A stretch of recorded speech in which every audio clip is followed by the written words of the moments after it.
মানুষের চেয়ে অনেক বড় প্রাণী, অনেক শক্তিশালী প্রাণী এই পৃথিবীতে আছে কিনা? মানুষের চেয়ে অনেক বড়, অনেক শক্তিশালী প্রাণী এই পৃথিবীতে আছে? আছে।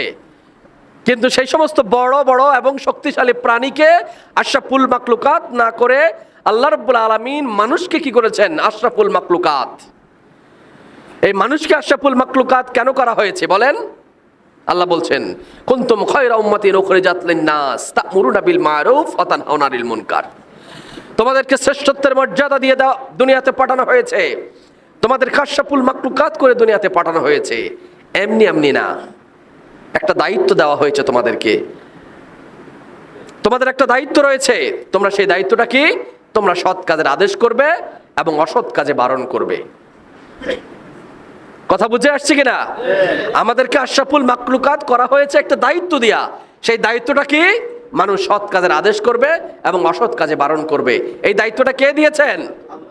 আল্লাহ রাব্বুল আলামিন দায়িত্ব দিয়েছেন যে কুনতুম খায়রা উম্মাতিন উখরিজাত লিন-নাস তা'মুরুনা বিল মা'রুফ ওয়া তানহাউনা আনিল মুনকার। তোমরা শ্রেষ্ঠ জাতি, তোমরা সর্বোত্তম জাতি। তোমাদের কাজ হচ্ছে তোমরা সৎ কাজের আদেশ করবে এবং অসৎ কাজে বারণ করবে। প্রিয় ভাইরা, এখন আসি আমার নিজেকে আমি প্রশ্ন করি, আমি কি একজন আশরাফুল মাখলুকাত হিসেবে সেই সৎ কাজের আদেশ করা এবং অসৎ কাজে বারণ করা এই কাজটাকে আমি করি? কি সবাই করেন কিনা আপনারা? যদি না করে থাকি, আমি নিজেই বলি, তাহলে আমি সর্বোত্তম ব্যক্তি হতে পারলাম না। আমি আশরাফুল মাখলুকাতের যে দায়িত্ব, আশরাফুল মাখলুকাতের যে রেসপন্সিবিলিটি, আশরাফুল মাখলুকাত হওয়ার জন্য যে শর্ত, সেই শর্তটা আমি পূরণ করতে পারি নাই। প্রিয় ভাইরা, সেই আশরাফুল মাখলুকাত এর দায়িত্ব আমি পালন করতে পারি নাই। প্রিয় ভাইরা, তাহলে একজন মানুষ হিসেবে আমি আমার দায়িত্ব পালন করতে পারিনি। সম্মানিত ভাইরা, আল্লাহ রাব্বুল আলামিন এই দুনিয়াতে মানুষকে সৃষ্টি করেছেন কেন? ওমা খালাকতুল জিন্নি ওয়াল ইনসা ইল্লা লিয়াবুদুন। আল্লাহ বলছেন, জিন এবং ইনসানকে আমার ইবাদত ব্যতীত অন্য কোনো উদ্দেশ্যে সৃষ্টি করা হয় নাই। এখন আসুন, আমাকে যে আল্লাহ সৃষ্টি করেছেন, আল্লাহ বলছেন ইবাদত ছাড়া আমার কোনো কাজ নাই, শুধুমাত্র ইবাদত করতে হবে। আমরা মনে করি নামাজ পড়া, রোজা রাখা, হজ করা, যাকাত দেওয়া, আল্লাহর রাস্তায় দান খয়রাত করা, এটাই শুধুমাত্র ইবাদত। কিন্তু না প্রিয় ভাইরা, আমার ব্যক্তিগত জীবন, আমার পারিবারিক জীবন, আমার সামাজিক জীবন, আমার রাজনৈতিক জীবন, আমার অর্থনৈতিক জীবন, আমার ব্যবসা বাণিজ্য, আমার চাকরি বাকরি, সমস্ত কর্মকাণ্ডই ইবাদত। যদি আমি সেই কাজগুলোকে আল্লাহর দেওয়া বিধান অনুযায়ী, রাসূল করিম সাল্লাল্লাহু আলাইহি সাল্লামের প্রদর্শিত সেই নিয়ম অনুযায়ী, জীবন ব্যবস্থা অনুযায়ী সেটাকে করে থাকি। কি আমার কথা বুঝে আসছে কিনা? সম্মানিত ভাইরা, তাহলে আমরা নিজেদেরকে প্রশ্ন করে একটা উত্তর পাইলাম যে মানুষ হিসেবে যে আমাকে দুনিয়াতে পাঠানো হয়েছে, আমাকে যে আশরাফুল মাখলুকাতের মর্যাদা দেওয়া হয়েছে, সেই মর্যাদা রক্ষার জন্য যেই দায়িত্বটা পালন করা দরকার, সেই দায়িত্ব আমি পালন করছি না। আমার দ্বারা সেই দায়িত্ব পালন হচ্ছে না। কথা কি বুঝে আসছে কিনা? একটা উদাহরণ দিয়ে শেষ করছি মানুষ সম্পর্কিত আলোচনা। মানুষ শব্দটার সন্ধি বিচ্ছেদ যদি আমরা করি, এখানে যারা পড়ালেখা করেছেন, ছাত্র ভাইরা আছেন, যারা যুবক আছেন, মুরব্বী আছেন, যারা ক্লাস 6-7 ব্যাকরণ পড়েছেন, সেখানে সন্ধি বিচ্ছেদ একটা অধ্যায় আছে। সন্ধি বিচ্ছেদ বলা হয়। মানুষ শব্দটির যদি সন্ধি বিচ্ছেদ করা হয়, ভাগ করা হয়, তাহলে সেখানে দুইটি ধাতু পাওয়া যাবে, মান যোগ হুঁশ। এই দুইটা মিলে হয় কি? মানুষ। মান যোগ হুঁশ। মান মানে কি? সম্মান, ইজ্জত, কি ঠিক আছে? আর হুঁশ মানে কি? জ্ঞান, বিবেক, বুদ্ধি। আল্লাহ রাব্বুল আলামিন এই মানুষকে দুইটার সমন্বয়ে সৃষ্টি করেছেন। যেই মান, সম্মান, ইজ্জত এবং হুঁশ, জ্ঞান পৃথিবীর অন্য কোনো প্রাণীকে একসাথে দেওয়া হয় নাই। হয়েছে? গরু ছাগলের মান সম্মান আছে, হুঁশ জ্ঞান আছে। গ্রামের বনের সবচেয়ে যে শক্তিশালী প্রাণী হাতি, তার কি মান সম্মান আছে, হুঁশ জ্ঞান আছে? রয়্যাল বেঙ্গল টাইগার, তার কি মান সম্মান, হুঁশ জ্ঞান আছে? বনের রাজা সিংহ, তার কি মান সম্মান আর হুঁশ জ্ঞান আছে? তাহলে তাকে বড় করা হয়েছে, শক্তিশালী করা হয়েছে, কিন্তু তাকে মান সম্মান আর হুঁশ জ্ঞান দিয়ে দেওয়া হয় নাই। শুধুমাত্র মানুষকে আল্লাহ রাব্বুল আলামিন মান সম্মান দিয়েছেন আর জ্ঞান হুঁশ দিয়েছেন। এই কারণে সেকে বলা হয় মানুষ। কিন্তু প্রিয় ভাইরা, এই পবিত্র কোরআনেই সেই মানুষকে আবার বলেছেন বালহুম আদাল। তাকে পশু বলা হয়নি, বলেছে পশুর চেয়েও নিকৃষ্ট। মানুষকে বলা হয়েছে পশুর চেয়েও নিকৃষ্ট। কখন মানুষ পশুর চেয়েও নিকৃষ্ট? যখন মানুষকে যে জ্ঞান এবং বুদ্ধি দেওয়া হয়েছে, হুঁশ এবং জ্ঞান, বুদ্ধি মানে বিবেক দেওয়া হয়েছে, সেই মান সম্মান, হুঁশ, জ্ঞান, বিবেক অনুযায়ী সে যখন তার নিজেকে পরিচালনা করবে না, তখন সে হবে অমানুষ। তখন তাকে আমরা কি বলি? অমানুষ বলি। আর কোরআন তাকে বলেছে চতুষ্পদ জন্তুর চেয়েও খারাপ, মানে 4 পাওয়ালা জানোয়ারের চেয়েও খারাপ তাকে বলেছে। কে বলেছে? আল্লাহ বলেছেন। কাকে বলেছেন? মানুষকে বলেছেন। প্রিয় ভাইয়েরা, আমি রাস্তা দিয়ে হেঁটে যাই, একজন মানুষ দাঁড়ায় প্রস্রাব করতেছে, মনের অজান্তে আমি বলে ফেলি এই লোকটা অমুকের মতো দাঁড়ায় প্রস্রাব করে। একটা প্রাণীর সাথে তুলনা করি কিনা? কারণ তাকে যে বিবেক দেওয়া হয়েছে, তাকে যে সম্মান দেওয়া হয়েছে, সে বিবেক এবং সম্মান অনুযায়ী সে সেই কাজটা করেনি, সে দাঁড়িয়ে প্রস্রাব করছে। আমি তাকে একটা প্রাণীর সাথে তুলনা করি। আমার এলাকার কোনো ভাই যখন, কোনো মানুষ যখন কোনো অন্যায় কাজে, কোনো চাঁদাবাজি করে, সন্ত্রাসী কর্মকাণ্ড করে, ইফটিজিং করে, নারী কেলেঙ্কারির সাথে যুক্ত হয়, তখন তাকে আমরা অমানুষ বলে গালি দিই। কারণ যে আল্লাহ রাব্বুল আলামিন তাকে দুনিয়াতে পাঠিয়েছেন আল্লাহর আনুগত্য দাসত্ব করার জন্য, আল্লাহর ইবাদত করার জন্য, সে আল্লাহর আনুগত্য দাসত্ব ইবাদত বন্দেগী ছেড়ে দিয়ে সে যখন শয়তানের পদাঙ্ক অনুসরণ করে, সে যখন শয়তানের ওয়াসওয়াসায় পড়ে কোনো অসামাজিক কার্যক্রমে লিপ্ত হয়, তখনই আমরা তাকে অমানুষ বলি। প্রিয় ভাইয়েরা, এই মানুষকে আল্লাহ রাব্বুল আলামিন পশুর চেয়ে নিকৃষ্ট বলেছেন। সেজন্য প্রিয় ভাই, আজকে যারা আমরা এখানে উপস্থিত হয়েছি, আমাদের নিজেদেরকে আজকে প্রশ্ন করতে হবে, একজন মানুষ হিসেবে আমাকে যে হুঁশ, জ্ঞান, বিবেক, বুদ্ধি দেওয়া হয়েছে, সে অনুযায়ী কি আমার নিজেকে একজন প্রকৃত মানুষ হিসেবে তৈরি করতে পেরেছি কিনা? আমি কি আল্লাহ রাব্বুল আলামিনের সেই ঘোষণা অনুযায়ী আমার জীবনের প্রত্যেকটা কাজকে ইবাদতে পরিণত করতে পেরেছি কিনা? আমার ব্যবসা বাণিজ্য, আমার চাকরি বাকরি, আমার লেনদেন, আমার মুআমালাত, এই সমস্ত কর্মকাণ্ডকে কি ইবাদত হচ্ছে কিনা, সেই ইবাদতের মতো করে আমি করছি কিনা, এই জিনিসটা আমাকে বুঝতে হবে, উপলব্ধি করতে হবে। সম্মানিত ভাইয়েরা, আমার দ্বিতীয় পরিচয় হচ্ছে আমি একজন মুসলিম। আমার দ্বিতীয় পরিচয় কি? আমি একজন মুসলিম।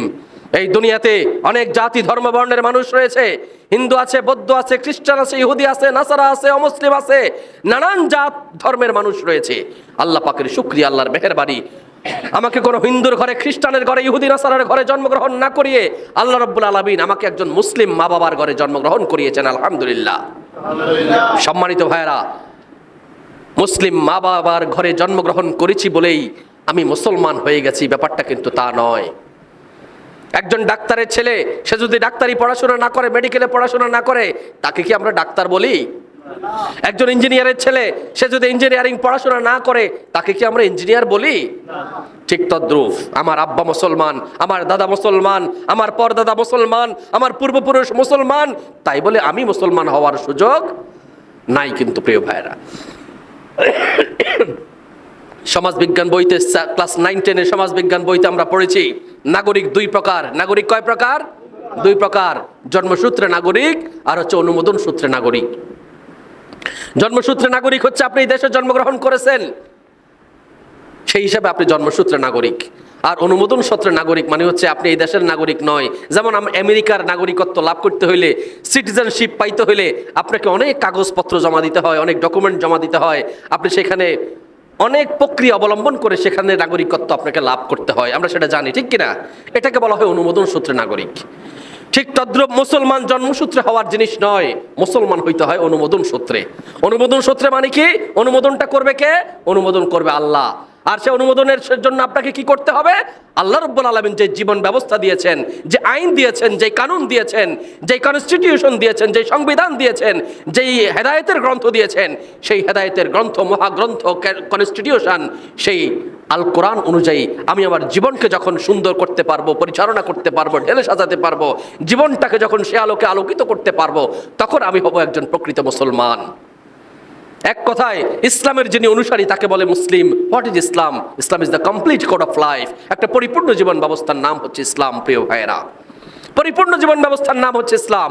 দোলনা থেকে কবর পর্যন্ত, রান্নাঘর থেকে পার্লামেন্ট পর্যন্ত, জন্ম থেকে মৃত্যু পর্যন্ত যাবতীয় যত কাজের সাথে আপনি সম্পৃক্ত থাকবেন, সমস্ত কাজের ক্ষেত্রে আল্লাহর নির্ধারিত বিধান রয়েছে, রাসূল করিম সাল্লাল্লাহু আলাইহি সাল্লামের প্রদর্শিত একটা জীবন ব্যবস্থা রয়েছে। প্রিয় ভাইয়েরা, আমরা সে আলোকে যখন আমাদের জীবনটাকে ঢেলে সাজাতে পারবো, তখন আমরা হব একজন প্রকৃত মুসলমান, তখন আমরা হব একজন অনুমোদিত মুসলমান, তখন আমরা হব আল্লাহর কাছে গ্রহণযোগ্য একজন মুসলমান, আল্লাহর কাছে গ্রহণযোগ্য একজন আল্লাহর বান্দা, গোলাম বা দাস হিসেবে আমরা তখন পরিচয় লাভ করতে পারবো। প্রিয় ভাইয়েরা, আল্লাহ রাসূল সাল্লাল্লাহু আলাইহি সাল্লাম তার জীবদ্দশায় যেই কাজগুলি করেছেন, তিনি মানুষকে আল্লাহর পথে ডেকেছেন, তিনি মানুষের কোরআনের পথে ডেকেছেন, তিনি মানুষের হেদায়েতের পথে আহ্বান করেছেন।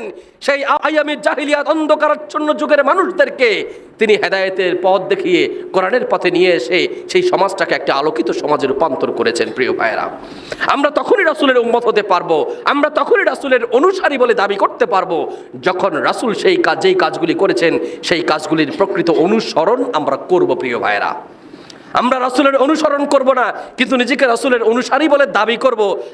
আমাদের এই দাবির কারণে ফেরেশতারা, আল্লাহ, রাসূল আমাকে মেনে নেবেন নাকি? দুনিয়াতে যেরকম কোনো দাবি দাওয়া নিয়ে আন্দোলন করলে সরকার মাইনে নেয়, অথবা যার কাছে দাবি করব সে দেখবে যে আমার উপর চাপ সৃষ্টি করা হয়েছে, ঠিক আছে আমি দাবি মাইনে নেই।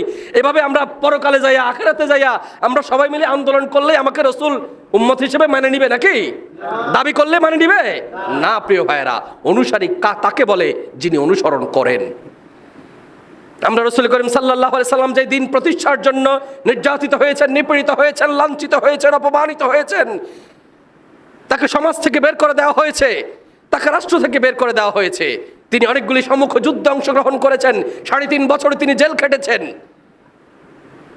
আমিও সেই দিনের কাজ করার কারণে, দিনের পথে চলার কারণে, দিন প্রতিষ্ঠার কাজের সাথে সম্পৃক্ত থাকার কারণে আমার উপরেও এই ধরনের নির্যাতন, নিপীড়ন, লাঞ্ছনা, অপমান, গঞ্জনা এগুলো আসতে পারে। আর তখন সেই অবস্থায় যখন আমি দিনের পথে অটল থাকবো, ইসলামের পথে অটল থাকবো, কোরআনের পথে অটল থেকে আমি যখন দিনের কাজকে সামনের দিকে এগিয়ে নিয়ে যাওয়ার জন্য সচেষ্ট থাকবো, তখনই আমি হব একজন নবীর অনুসারী, তখনই আমি হব একজন নবীর প্রেমী, তখনই আমি হব একজন নবীর প্রকৃত উম্মত। প্রিয় ভাইয়েরা, যেরকম ভাবে আমাদের নেতৃবৃন্দকে ফাঁসি দেওয়া হয়েছে, কিন্তু তারা বাতিলের সাথে আপোষ করেন নাই। আমাদের হাজার হাজার ভাইকে হত্যা করা হয়েছে, শহীদ করা হয়েছে, তারা বাতিলের সাথে আপোষ করেন নাই। মাসের পর মাস, বছরের পর বছর আমাদেরকে জেলখানার মধ্যে বন্দী করে রাখা হয়েছে, আমাদেরকে আপোষ করতে বলা হয়েছে, আমরা আপোষ করিনি। নবীরা আপোষ করেননি, রাসূলরা আপোষ করেননি। আমরা নিজেদেরকে নবীর উম্মত বলে মনে করার কারণেই আমরা সেই আওয়ামী ফ্যাসিবাদী জাহিলিয়াতের কাছে আমরা আপোষ করিনি। প্রিয় ভাইয়েরা, এটাই হচ্ছে নবীর অনুসরণ, এটাই হচ্ছে নবীর উম্মতের কাজ।